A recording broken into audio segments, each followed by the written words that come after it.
Welcome to the patch notes for Subnautica 2's early access. And this is 1.1, the Adaptive Measures Update. And let's start with gameplay. Smoothed out biomod progression throughout the early game to give players more opportunities to discover and use the biomod system. Added 2 more biolabs, one in Coral Gardens and one in Axum Ruins. Players can now unlock a total of 6 biomods from biolabs found throughout the world, up from 4 previously. Players can now unlock additional passive biomod slots by scanning creatures with the bioscanner. Players can now see the number of scans required for each slot unlock and their total number of bioscans. Creative mode now unlocks all biomods by default. Added unlock badges to display new unlocked items in the biolab. Improved the wreck exploration experience with additional traversal and oxygen puzzles. Ensured visual language on doors and buttons is more consistent throughout wreck interiors. Moved and added rewards to reflect the various puzzle changes better. Applied general cleanup, visual adjustments, and standardization across wreck environments. Players are now able to sprint when out of the water, either on the surface or in their base. Added default sprint mapping to allow players to remap sprint in settings. Reduced default walk speed to balance with the new sprint speed. Fauna and flora. Added proper fleeing behaviour for most creatures when attacked by the survival multi-tool, preventing retaliation except defensively for a period afterward.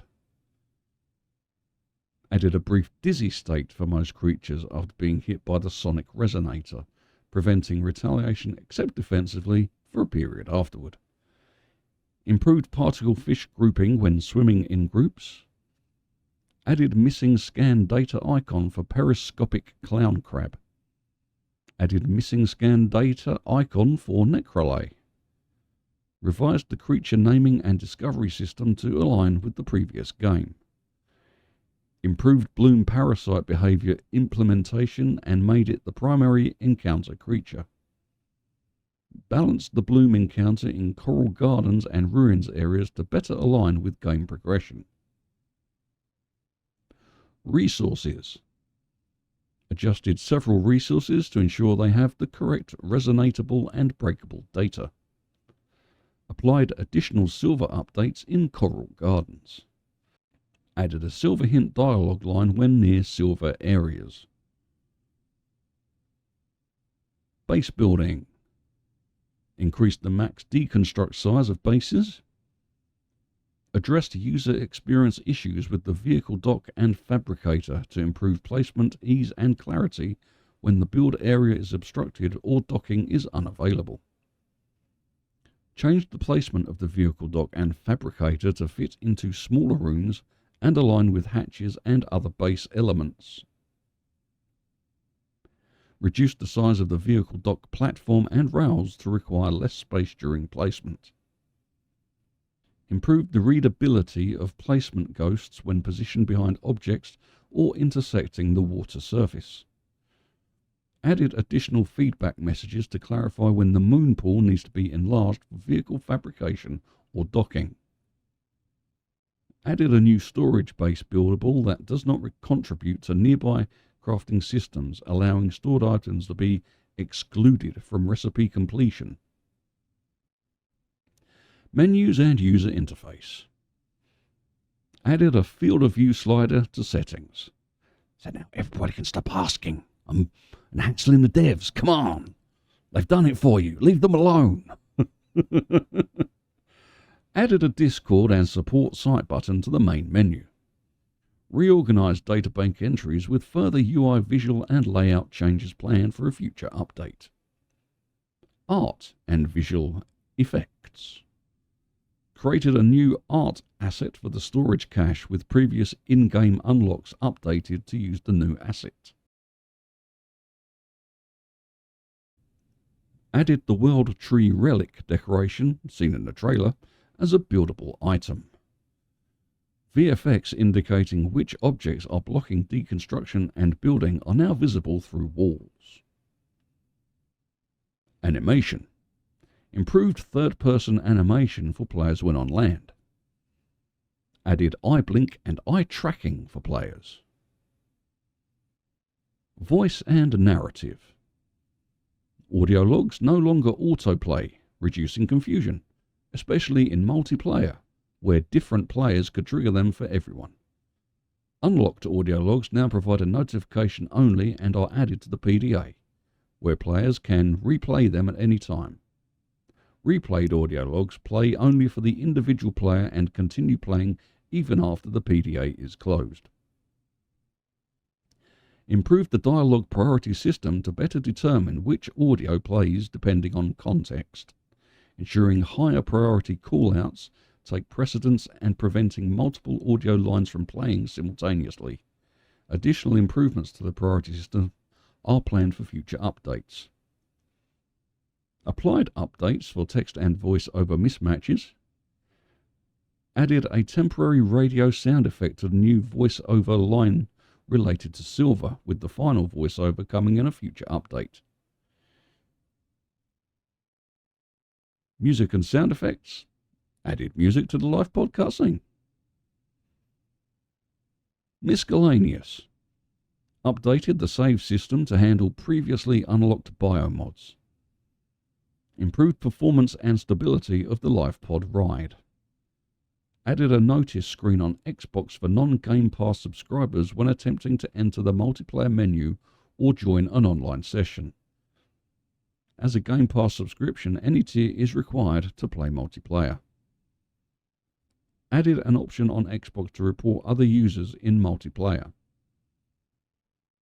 Revised. What information do we collect and how we share your information? Sections in the privacy policy. This revision covers how we are planning to process voice data for the upcoming proximity chat feature in the next update. I'm going to go and get a drink and carry on with the bug fixes momentarily. Glug, glug, glug, glug, glug. That's better. Okay, bug fixes. Fixed a potential crash when exiting from the main menu. Fixed a crash when loading a save from a previous game version. Fixed an issue where gaming laptops with an NVIDIA GPU would be capped at 60 frames per second. Fixed dashing related activities on the water surface generating excessive particles that impacted performance. Fixed cutting macaroon sponge and breaking cage gorgon releasing unnatural particles that impacted performance. Fixed performance degradation over time when playing in the Metal Farms area of the map. Fixed tadpole destruction and spawning being overly performance costly. Improved performance related to character animation. Applied additional performance improvements related to collision checks and gameplay errors. Fixed an issue where flickering lights could be seen in foggy areas of caves. Fixed TSR minimum and max sliders displaying incorrect values on first interactions in settings. Fixed non-graphic setting changes being applied instantly when leaving or switching tabs without confirmation. Fixed sharp shadows on gameplay light sources such as the Scout Ray and Hall chassis to produce soft shadows at a distance. Fixed waterline post-process colouring failing to activate at night. Fixed an issue where fish would sometimes get stuck in place. Fixed periscopic clown crab behaving unnaturally and despawning after being hit with the sonic resonator. Fixed sand spear behaviour when unburied, requiring players to approach multiple times before it correctly initiated an attack.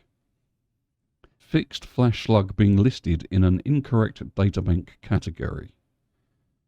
Fixed an issue where collecting one of Woo's black boxes before triggering the NOAA prompt for that black box caused the black box to permanently display a signal.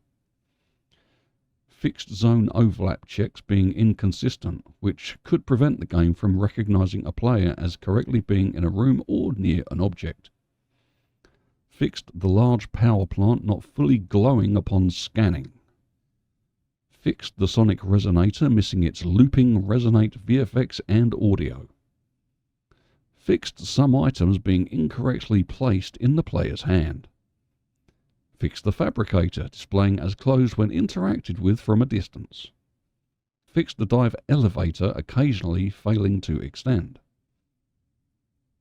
Fixed the lit survival flare being holstered when interacting with an adaptation core.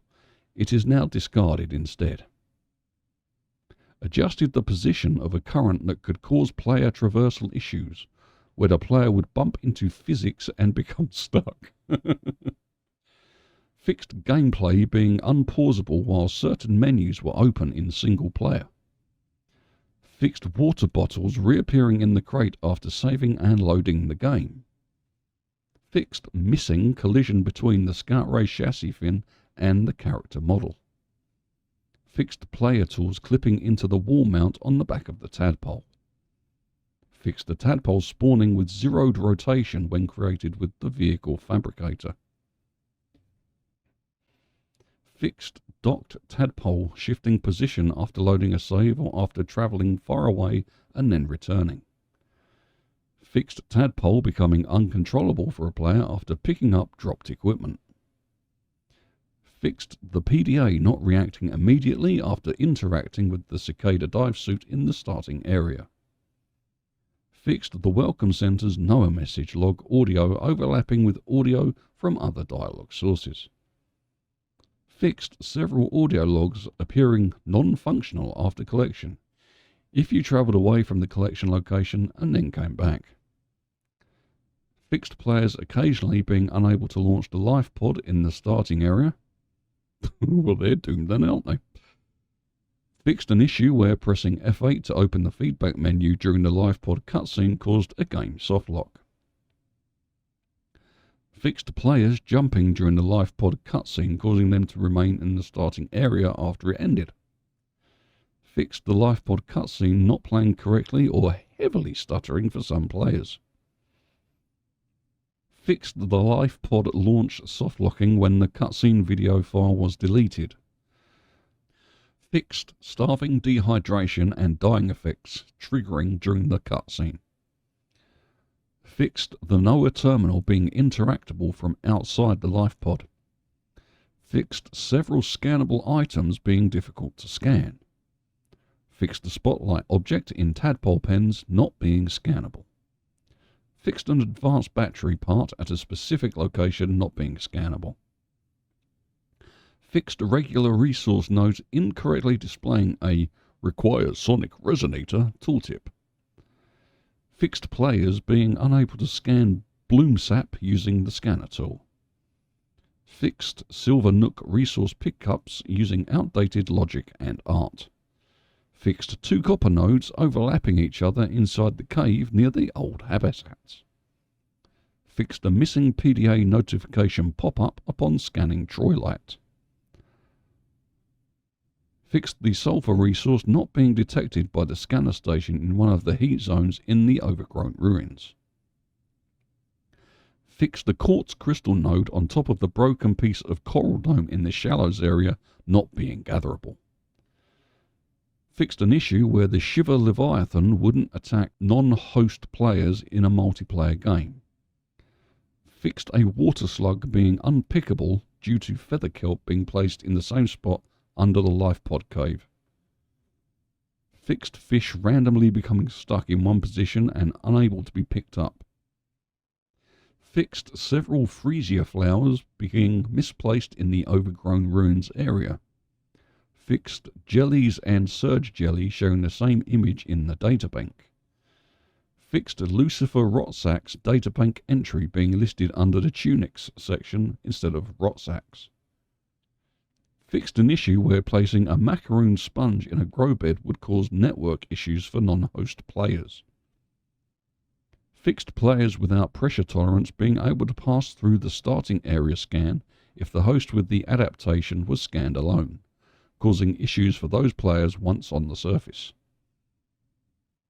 Fixed players appearing to float in the awakening room when joining a multiplayer game.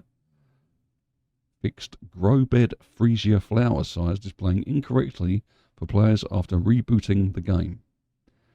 Fixed players seeing tadpole props and bubble effects as if the tadpole was moving while it was docked. Fixed an issue where clicking an item in the builder menu would scroll to center it instead of selecting it. Fixed an issue where when two bases were connected by a power transmitter and the player saved and then loaded the game, one of the base's power displays would stop displaying accurate information. Fixed an issue where grow beds placed on top of a base sometimes couldn't be deconstructed. Fixed an issue where the collector would sometimes cause base pieces to construct instead of deconstruct when colliding with ghost pieces. Fixed an issue where VFX indicating construction or deconstruction blockages didn't show in some circumstances. Fixed an issue where base pieces couldn't be deconstructed even after all attachments had been removed. Fixed Seamoth decorative model's name sometimes being rendered incorrectly. Fixed the selection area of main menu buttons being offset slightly from the button's visible area. Fixed several black box signals being deleted after retrieving them.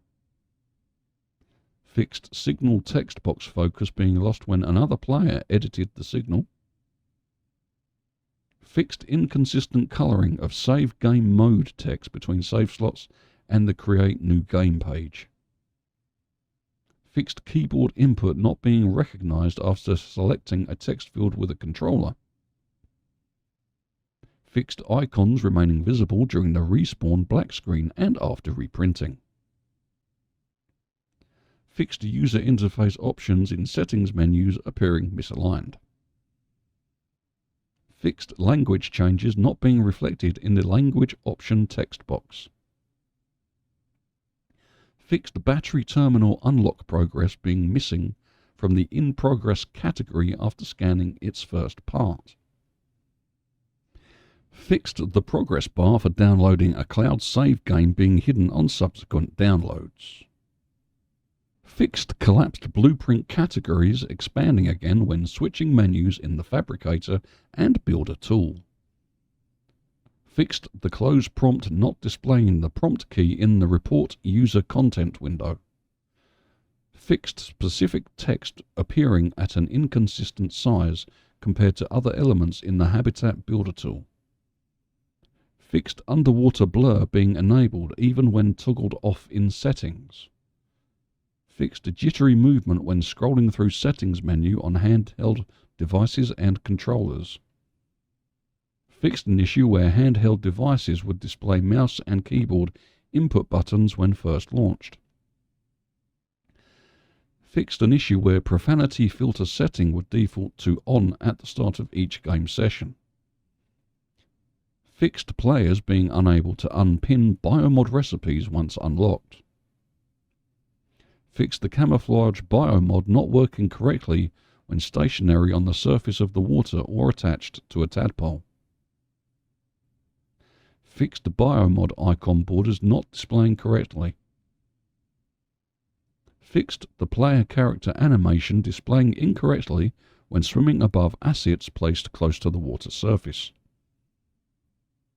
Fixed some Axum logogram translations not being correctly capitalized in certain languages.